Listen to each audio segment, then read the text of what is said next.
From Delaware's most award-winning radio news team, this is WDEL Video News. Here's Chris Carl. Among Delaware's top stories for Wednesday, August 29th, Del State remembers their murdered classmates and gets a surprise. Anti-war protesters gather on Rodney Square, and a taste of the islands comes to Wilmington. Here are the details. Delaware State University paid tribute yesterday to the 4 victims of this month's schoolyard killings in New Jersey. A memorial was held on the college campus. Family members of the shooting victims accepted plaques in their honor. Natasha Ariel, her brother Terrence, Eohami Hightower, and Deshaun Harvey were shot execution style as they hung out at an elementary school in Newark, New Jersey, August 4th. Natasha, the only survivor, was shot in the head, but was still able to help investigators who have arrested 6 suspects. She called during the ceremony, and an administrator held her cell phone up to a microphone so Ariel could give thanks and ask the crowd to keep praying for her. Claiborne Smith, chairman of the DSU Board of Trustees, said while mourning the dead, the university must not forget Natasha's bravery and determination. He said they hope to see her back on campus. An anti-war group is calling on Congressman Castle to urge President Bush to bring U.S. troops home from Iraq. WDEL's Frank Gerace reports. Americans Against Escalation in Iraq held the Delaware installment of its National Take a Stand Day in Wilmington's Rodney Square, featuring an assortment of anti-war activists who say the money spent on the war so far could have been better spent on domestic programs, including housing, education, and health care. Rally organizer Sarah Jankowski says Castle is ignoring his constituents' anti-war feelings and refused an invitation to Tuesday's rally. He has refused to vote for a set timetable on 10 out of 11 of the most crucial votes. When it comes to voting to bring our troops home from Iraq, he has voted with Bush, and he refused to be here today, although we invited him and asked to work with his schedule. Wilmington resident Bill Schafferman says the Iraq war has been a losing proposition from the start, and ending it now is the only sensible option. It's an imposition of a lot of hardship, death, disease, homelessness on the people of Iraq, as well as the cost paid by our own troops, and it's just a real abomination, and it needs to end. We need to pull our troops out. Americans Against Escalation in Iraq is targeting what it considers vulnerable members of Congress in 15 states who voted against a troop withdrawal timetable. Frank Gerace, 1150 AM, WDEL. Meantime, Senator Biden says the president is confusing the American people regarding al-Qaeda in Iraq. Speaking to a group of reporters via conference call, Biden says the group is not the same organization that attacked America in 2001 and, in fact, didn't exist before we went to war. Biden says the president inflates the importance of the group as a way to justify keeping our troops in Iraq. Biden acknowledges the group has helped the al-Qaeda that did attack us, energize extremists around the world, raise money, and recruit new terrorists. The supermajority will not be ruling on taxes in Newcastle County anytime soon. The ordinance was to be introduced last night in Newcastle County Council's meeting, but was withdrawn by its sponsor, Greenville Republican Bill Tansey. The ordinance would require council to have more than the normal majority to raise taxes, at least 10 of the 13 council members, a supermajority, to accept an increase in taxes. I believe this is an attempt to try to stop tax increases. And, no one wants tax increases. I don't want tax increases. But occasionally, you have to raise revenue.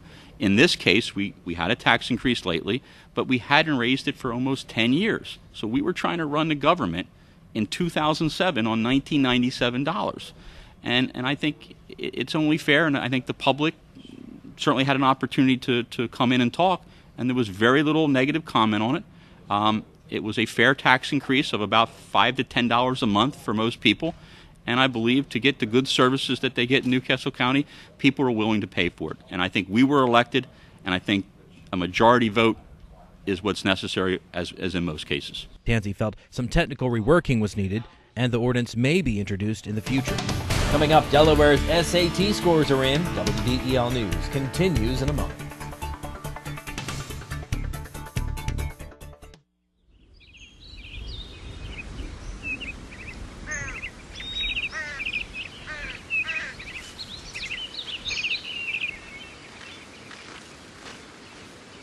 As you look for your college experience, make sure you look at Wilmington College, your key to success.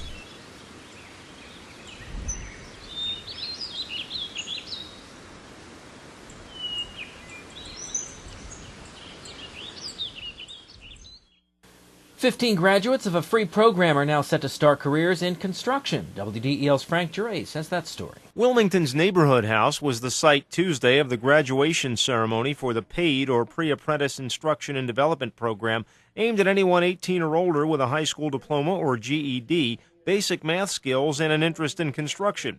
City Councilwoman Hanifa Shabazz, who oversees the program, says the training is demanding. They learned algebra, geometry, space relations, and they also got a very intensive and vigorous life skills training. Graduate Rasheen Bowers thought the construction trades were off limits to him as a convicted felon on federal probation. Dealing with the paid program, it kind of expanded my vision of life. It kind of gave me an opportunity to believe, achieve, and succeed because I'm graduating. So I would say that I did achieve something. Another paid program class begins in September, and an extended version of the program is scheduled to start this fall. Frank Gerace, 1150 AM, WDEL.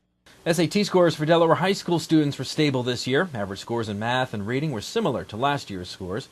The percentage of students taking the SAT dropped 1 point to 72%. That's still well ahead of the national rate. As a result, Delaware's participation rate ranks 10th in the nation. Drivers and pedestrians on Market Street got a taste of the Caribbean yesterday, compliments of Trinidad and Tobago.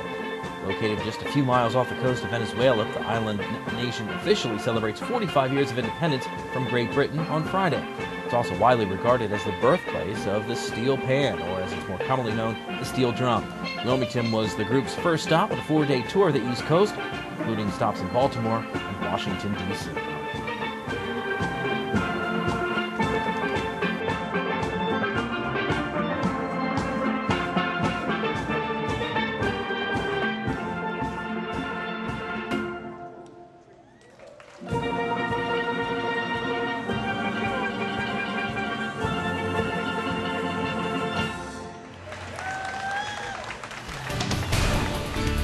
A dramatic win for the Phillies. WDEL Sports and your Delaware AccuWeather forecast coming up. I'm Peter MacArthur. I'm Melanie Armstrong, and here are Delaware's top stories at the top of the hour. The most complete coverage of the news that matters in Delaware. Every weekday morning, 5:30 till 9 on 1150 AM WDEL. In WDEL Sports, Ryan Howard's 10th inning 2-run homer gave the Phillies a 4-2 come-from-behind victory over the Mets last night. The Phils were down 2-0 in the 8th when Jimmy Rollins hit a solo homer, and Aaron Rowan's swinging bunt that hugged the third base line scored Shane Victorino to tie the game. The Phils now just 4 games in back of the Mets in the NL East, 3 games behind San Diego in the wild card standings. Game 3 of the series tonight, Jamie Moyer on the mound against Oliver Perez. You can hear the coverage on WDEL starting at 6:30. The Blue Rocks are just 1 win away from another Carolina League Division title. The Blue Rocks won their 7th straight game, downing Salem 5-2, reducing their magic number to 1. Brad McCann started things off for the Blue Rocks with a first-inning 3-run homer. Brian McFall added a 2-run double in the 5th. The Blue Rocks can clinch tonight with a win over Salem or a Potomac loss to Lynchburg.